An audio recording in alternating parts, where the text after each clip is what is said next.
Hello everybody, I am Sohana and today I am going to start first chapter of civics of class 7, that is on equality. यहाँ पे chapter के introduction में हमें कहा गया है कि क्लास 6 में हमने डेमोक्रेटिक गवर्नमेंट के की एलिमेंट्स को देखा था और की एलिमेंट्स में हमने पीपल्स पार्टिसिपेशन, कन्फ्लिक्ट का रिजोल्यूशन, इक्वलिटी और जस्टिस के बारे में देखा था। यहाँ पे इक्वलिटी डेमोक्रेसी के लिए बहुत ज़रूरी है, उसके फंक्शनिंग के लिए कि जो डेमोक्रेसी को प्रभावित करता है। और इस चैप्टर में हम इक्वलिटी के बारे में ही पढ़ने वाले हैं कि आखिर इक्वलिटी होती क्या है, डेमोक्रेसी में इक्वलिटी क्यों ज़रूरी है और क्या इंडिया में सभी लोगों को इक्वल दर्जा दिया गया है, ये हम इस चैप्टर में डिटेल में देखेंगे।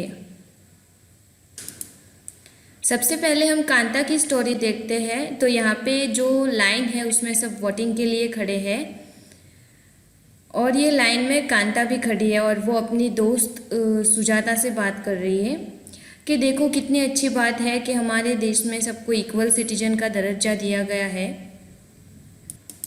और हमारे जो मालिक है, हमारे जो एम्प्लॉयर है जैन साहब, वो भी हमारे साथ लाइन में खड़े हैं।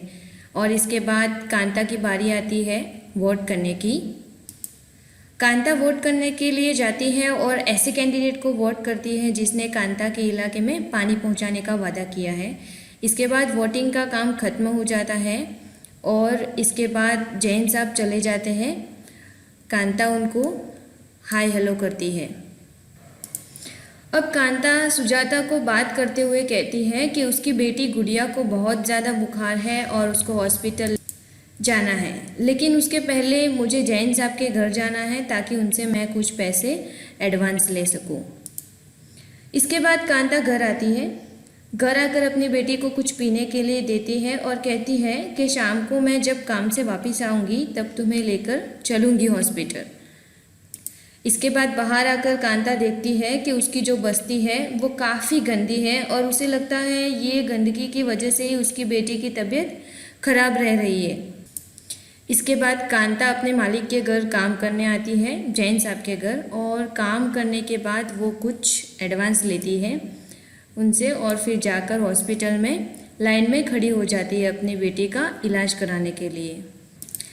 इसके बाद हमारा पहला टॉपिक स्टार्ट करते हैं, वो है इक्वल राइट टू वोट।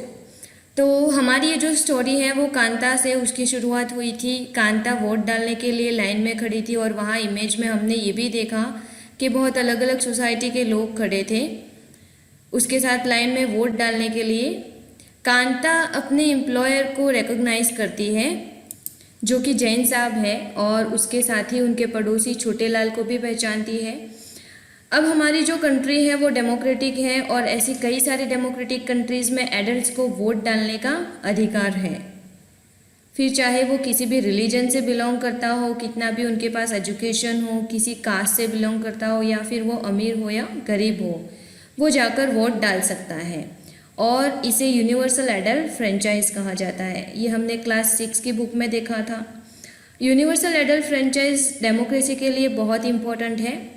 हमने आगे देखा कि किसी भी डेमोक्रेटिक कंट्री में जब लोगों को वोट डालने का अधिकार दिया जाता है, चाहे कोई भी कास्ट से हो, धर्म से हो और कितना भी उनका एजुकेशन हो, उसी को हम यूनिवर्सल एडल्ट फ्रेंचाइज कहते हैं। और जो यूनिवर्सल एडल्ट फ्रेंचाइज है वो इक्वलिटी के आइडिया पर बेस्ड है, क्योंकि जब भी आप यूनिवर्सल एडल्ट फ्रेंचाइज की बात करते हो तो हम देखते हैं कि कोई भी डेमोक्रेटिक कंट्री में जो एडल्ट है उनको एक वोट का अधिकार दिया जाता है।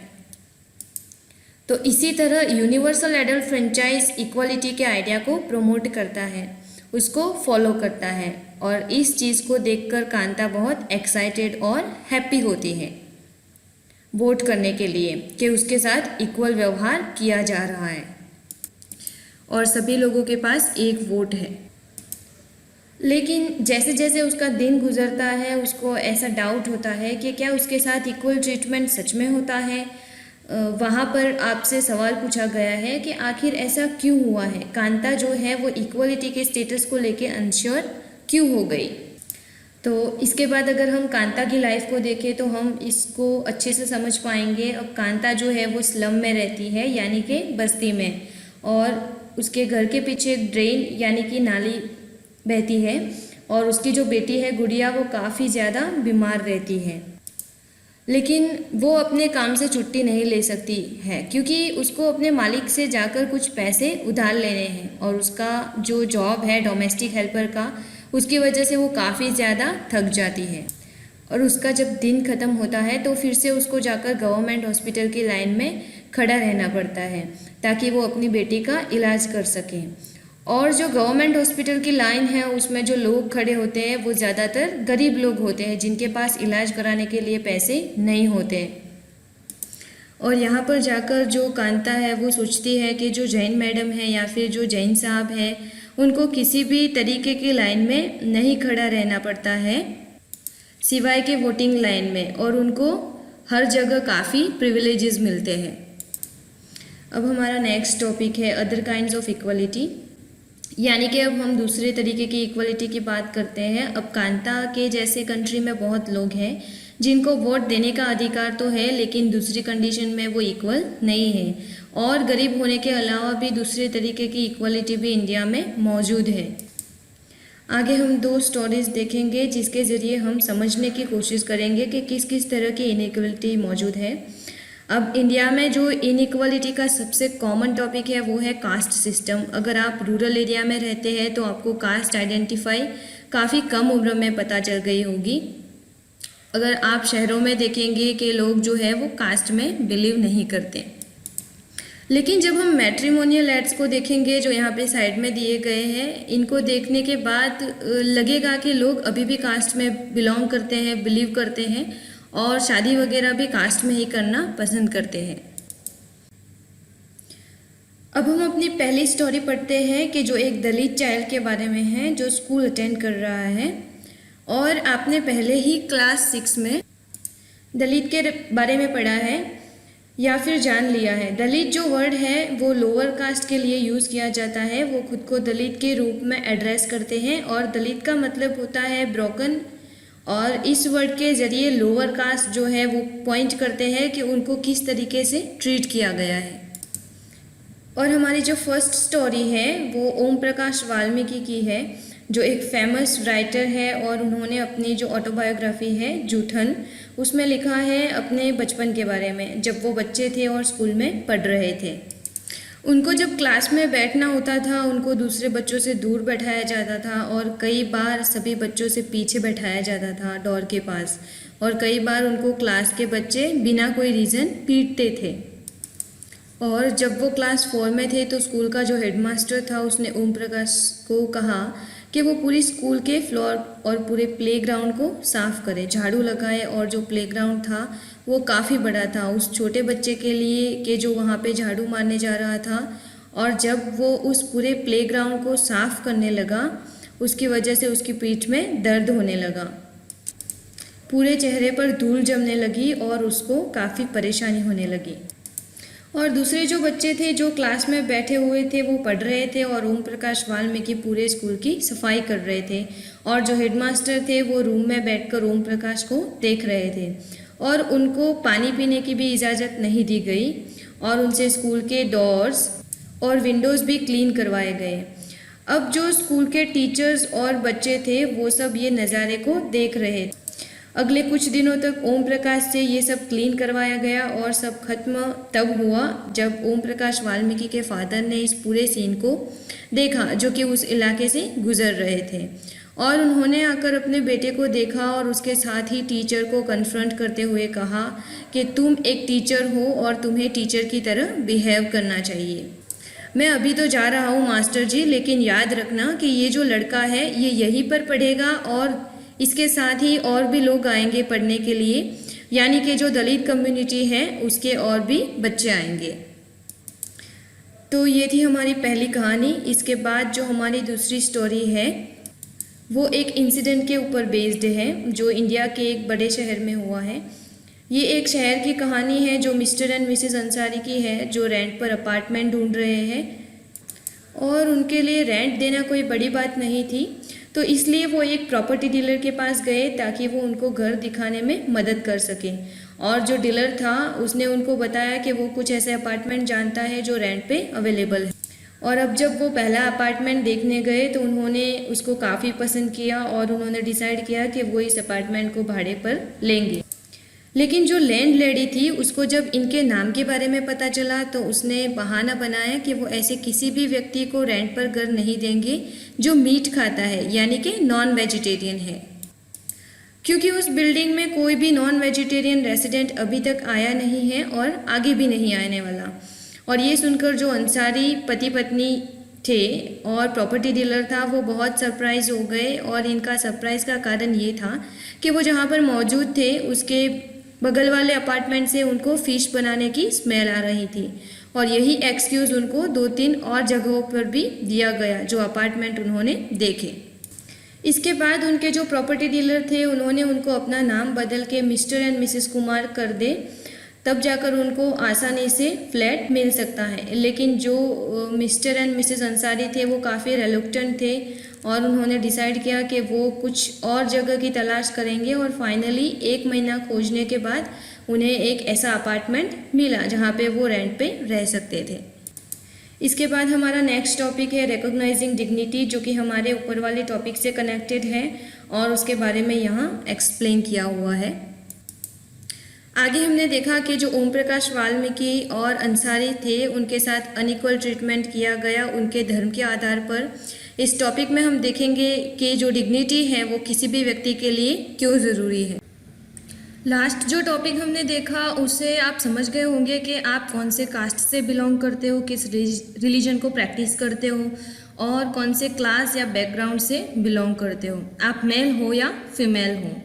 ये सभी चीज़ें डिटरमाइन करती है कि आपके साथ इक्वल ट्रीटमेंट किया जाएगा या फिर अनइक्वल ट्रीटमेंट किया जाएगा। और जो ओम प्रकाश वाल्मीकि और अंसारी थे उनको अनइक्वल ट्रीटमेंट दिया गया क्योंकि उनका जो कास्ट और रिलीजन था वो अलग था।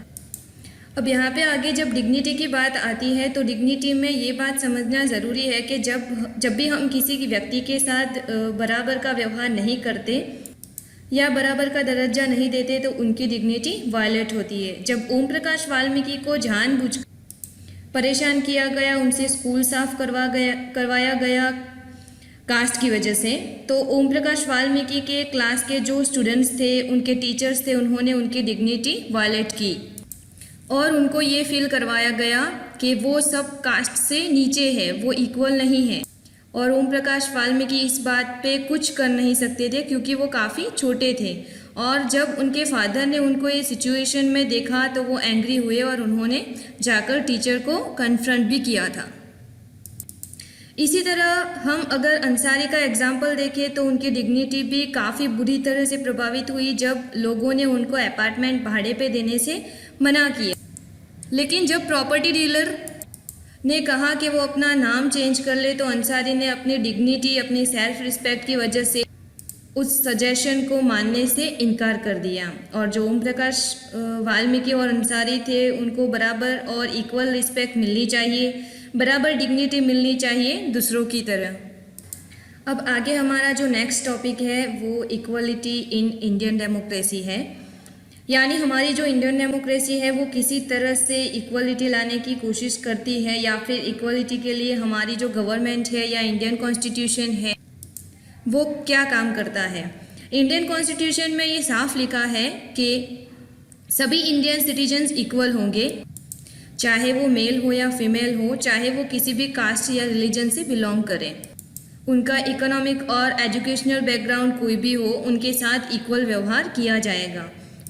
लेकिन इसका मतलब ऐसा नहीं है कि कॉन्स्टिट्यूशन आने के बाद हमारे देश में इनइक्वालिटी खत्म हो गई है। अगर हम इंडियन कॉन्स्टिट्यूशन के आने से पहले की बात करें तो उस समय पे ऐसा कोई कानून नहीं था जो लोगों को डिस्क्रिमिनेट या इल ट्रीटमेंट से बचा सके, यानी कि पहले ऐसा कोई कानून नहीं था कि किसी की डिग्निटी या उसको इक्वल दर्जा दे सके। अब जो कॉन्स्टिट्यूशन है वो कुछ खास प्रोविज़न पे बेस्ड है। सबसे पहला है कि सभी लोग लॉ के आगे इक्वल है, यानी कि वो चाहे हमारे देश का प्रेसिडेंट हो या डोमेस्टिक वर्कर कांता, सभी एक ही रूल ओबे करना है सभी को। किसी भी व्यक्ति के लिए खास कानून नहीं बनाया गया है। दूसरा ये है कि कोई भी व्यक्ति के साथ डिस्क्रिमिनेशन नहीं हो सकता है, उसके religion, caste, race, place of birth या फीमेल, मेल या किसी भी आधार पर डिस्क्रिमिनेशन नहीं हो सकता है। और तीसरा ये है कि सभी लोगों को पब्लिक प्लेसेस पे एक्सेस है, यानी कि किसी भी व्यक्ति को आप प्लेग्राउंड्स, होटल्स, शॉप्स और मार्केट जाने से नहीं रोक सकते हैं। और सभी व्यक्ति सभी वेल्स, रोड्स जो है, बाथिंग आर्ट सब यूज़ कर सकते हैं, मतलब कि आप किसी के भी साथ अनइक्वल व्यवहार नहीं कर सकते हैं। अब जो चौथा है वो ये है कि पहले जो अनटचेबिलिटी मतलब अछूत वाली जो बात चलती थी, अब इसको एबॉलिश कर दिया गया है। अब अनटचेबिलिटी को इलीगल बना दिया गया है। तो इन 4 चीज़ों के आधार पर जो हमारी गवर्नमेंट है वो सभी लोगों को इक्वल रखने की कोशिश करती है। इसके बाद हम देखेंगे कि जो हमारा गवर्नमेंट है वो 2 तरीके से इक्वालिटी इम्प्लीमेंट करने की कोशिश करता है या फिर गारंटी करने की कोशिश करता है। पहला तो ये है कि कानून के जरिए और इसका गवर्नमेंट प्रोग्राम्स के जरिए जो कि डिसएडवांटेज कम्युनिटी के लिए चलाई जाती हैं। तो इंडिया में ऐसे बहुत सारे कानून बनाए गए हैं जिससे लोगों के पर्सनल राइट्स को प्रोटेक्ट किया जा सके। और कानून के अलावा जो गवर्नमेंट है उसने बहुत सारे ऐसे प्रोग्राम चलाए हैं ताकि जो कम्युनिटी है जिनके साथ अनइक्वल ट्रीटमेंट काफ़ी सालों तक किया गया, उनके साथ इक्वल ट्रीटमेंट किया जाए। ये वो स्कीम्स है जो इंश्योर करती है कि सभी लोगों को ग्रेटर अपॉर्चुनिटीज़ मिले कि जो पहले से उनके पास नहीं थी। एक और काफ़ी इम्पोर्टेंट स्टेप है जो गवर्नमेंट के द्वारा लिया गया है वो है मिड डे मील स्कीम। और इस मिड डे मील स्कीम में जो गवर्नमेंट एलिमेंट्री स्कूल्स हैं उसमें बच्चों को पका हुआ खाना दिया जाता है। तमिलनाडु ऐसा फर्स्ट स्टेट है जहां पे इसे लागू किया गया था और 2001 में सुप्रीम कोर्ट ने कहा कि जितने भी राज्य हैं वो अपने स्कूल्स में इस स्कीम को लागू करें 6 महीने के अंदर, और इसके बाद इस स्कीम को लागू किया गया था। और ये स्कीम का काफ़ी पॉजिटिव इफ़ेक्ट पड़ा है और इसकी वजह से जो गरीब बच्चे थे जो स्कूल में नहीं आते थे वो स्कूल आने लगे, उनका ज़्यादा एनरोलमेंट होने लगा। और टीचर्स ने भी रिपोर्ट किया कि जो बच्चे खाने के लिए घर जाते थे वो अब वापस स्कूल आते ही नहीं थे, लेकिन अब स्कूल में ही लंच प्रोवाइड करने की वजह से इनकी अटेंडेंस इम्प्रूव होने लगी है। और इसके साथ ही जो गरीब बच्चे हैं जिनकी माँ कहीं पे काम करती है उनको अपना काम छोड़कर बच्चों को खाना खिलाना पड़ता था, अब वो भी फ्री है क्योंकि बच्चों को स्कूल में ही खाना मिल जाता है। इस प्रोग्राम की वजह से जो कास्ट प्रेजुडाइज है, जो लोगों के साथ अनइक्वल ट्रीटमेंट किया जाता था, उसमें काफ़ी हद तक मदद मिली है। क्योंकि इस प्रोग्राम की वजह से जो लोअर कास्ट और अपर कास्ट के बच्चे हैं वो साथ में खाते हैं और खाना पकाने के लिए भी जो दलित वुमेन हैं उनको एम्प्लॉय किया जाता है। उसकी वजह से अनइक्वल ट्रीटमेंट नहीं होता। इसके साथ ही जो मिड डे मील स्कीम है उसने कई सारे गरीब बच्चों की हंगर यानी कि भूख को ख़त्म किया है कि जो स्कूल आते थे लेकिन भूख की वजह से कॉन्सेंट्रेट नहीं कर पाते थे। अब जो गवर्नमेंट प्रोग्राम्स हैं उन्होंने काफ़ी इम्पोर्टेंट रोल अदा किया है इक्वलिटी के लिए, लेकिन इसके बाद भी इम्प्रूवमेंट की ज़रूरत है। अब जो स्कूल्स हैं उसमें भी बहुत ज़्यादा डिफरेंस है। जो स्कूल गरीब बच्चे अटेंड करते हैं और जो स्कूल अभी रिच यानी कि अमीर बच्चे अटेंड करते हैं, लेकिन अभी भी ऐसे बहुत सारे स्कूल्स हैं जिसमें गरीब बच्चे जैसे कि ओम प्रकाश वाल्मीकि उनके साथ डिस्क्रिमिनेशन किया जाता है या फिर अनइक्वल ट्रीटमेंट किया जाता है। और ऐसा इसलिए है कि जो लोग हैं वो अभी भी इनको अनइक्वल मानने के लिए मजबूर है। इसका एक रीज़न ये है कि लोगों का जो एटीट्यूड है, बिहेवियर है, वो बहुत स्लो चेंज होता है। ऐसा नहीं है कि आप एक दिन किसी को कुछ समझाओगे और वो बदल जाएगा। ये चीज़ तभी बदलेगी जब लोग ये समझेंगे कि कोई भी व्यक्ति इन्फेरियर नहीं है, यानी कि किसी के भी साथ अनइक्वल बिहेवियर नहीं करना चाहिए। अब हमारी जो कंट्री है उसमें इक्वलिटी एस्टेब्लिश करना बहुत ही स्ट्रगल है, यानी कि एक दिन में कोई कानून बनाने से इक्वलिटी एस्टेब्लिश नहीं हो जाएगी। इंडिया में वेरियस कम्युनिटीज़ हैं, उनको कंट्रीब्यूट करना होगा और साथ मिलके लड़ना होगा। अब हमारा जो नेक्स्ट टॉपिक है वो है issues of equality in other democracies. तो अभी तक हमने जो देखा उसमें हमने इंडिया की ही बात की। अब हम देखने वाले हैं कि इंडिया के अलावा जो कंट्रीज़ है उसमें इनइक्वालिटी की क्या क्या समस्याएं हैं। अब सच ये है कि इंडिया के अलावा भी ऐसी कंट्रीज़ है जिसमें लोगों के साथ अनइक्वल ट्रीटमेंट किया जाता है। फॉर एग्ज़ाम्पल अगर हम यूनाइटेड स्टेट्स ऑफ अमेरिका की बात करें तो जो अफ्रीकन अमेरिकन्स हैं उनके पूर्वज वहाँ पे स्लेव हुआ करते थे जिनको अफ्रीका से लाया गया था, जिनके साथ आज भी अनइक्वल ट्रीटमेंट किया जाता है। इसके बावजूद भी 1950 में अमेरिका में इक्वल राइट्स के लिए मूवमेंट चला था। अफ्रीकन अमेरिकन के इक्वल ट्रीटमेंट के लिए इसके पहले जो अफ्रीकन अमेरिकन थे उनके साथ काफ़ी ज़्यादा अनइक्वल ट्रीटमेंट किया जाता था, और वहाँ के कानून में भी लिखा था कि उनके साथ अनइक्वल ट्रीटमेंट किया जाए। फॉर एग्ज़ाम्पल, वहाँ पे अगर कोई अफ्रीकन अमेरिकन बस से जा रहा है तो उसको या तो बस में पीछे वाले सीट में बैठना पड़ता था, या तो अगर कोई वाइट व्यक्ति उस सीट पर बैठना चाहता है तो ब्लैक व्यक्ति को वो सीट छोड़नी पड़ती थी और दूसरी सीट पर बैठना पड़ता था, या फिर खड़े होना पड़ता था। और इसमें एक इवेंट ये है कि एक रोज़ा पार्क नाम की वुमन थी, वो अपने काम से वापस आ रही थी, तो दिसंबर 1955 में एक वाइट व्यक्ति ने बस में कहा कि तुम अपनी सीट छोड़ो, और उस महिला ने सीट छोड़ने से मना कर दिया, और उसके रिफ्यूज़ल की वजह से आगे जाके बहुत ही बड़ा मूवमेंट खड़ा हुआ, और इस मूवमेंट की वजह से जो अफ्रीकन अमेरिकन हैं उन्होंने मूवमेंट चलाया कि उनके साथ भी इक्वल ट्रीटमेंट किया जाए। और ये जो मूवमेंट था वो अमेरिका में सिविल राइट्स मूवमेंट के नाम से जाना जाता है, और 1964 में सिविल राइट्स एक्ट पास हुआ जिसमें ये कानून बनाया गया कि अब किसी भी व्यक्ति के साथ रेस के आधार पर डिस्क्रिमिनेशन नहीं होगा। और इसके साथ ये भी कहा गया कि जितने भी स्कूल हैं अमेरिका में वो सभी स्कूल अब अफ्रीकन अमेरिकन के लिए खोले जाएंगे, और वहाँ पे किसी भी तरीके का सेपरेट स्कूल सेटअप नहीं किया जाएगा। लेकिन अब भी जो पुअर मेजॉरिटी है अमेरिका में वो सबसे ज़्यादा अफ्रीकन अमेरिकन्स की ही है, और ज़्यादातर जो बच्चे हैं वो गवर्नमेंट स्कूल्स ही एफोर्ड कर सकते हैं। और ये गवर्नमेंट स्कूल ऐसे हैं जहाँ पे बहुत कम फैसिलिटीज़ है, या फिर टीचर्स की क्वालिफ़िकेशन कम है उसके कंपैरिजन में, जहाँ पे वाइट स्टूडेंट पढ़ते हैं या तो प्राइवेट स्कूल में पढ़ते हैं या तो गवर्नमेंट स्कूल में पढ़ते हैं, तो उसकी क्वालिटी काफ़ी अच्छी है। तो इस तरीके से अमेरिका में भी इनइक्वालिटी की काफ़ी समस्याएँ हैं।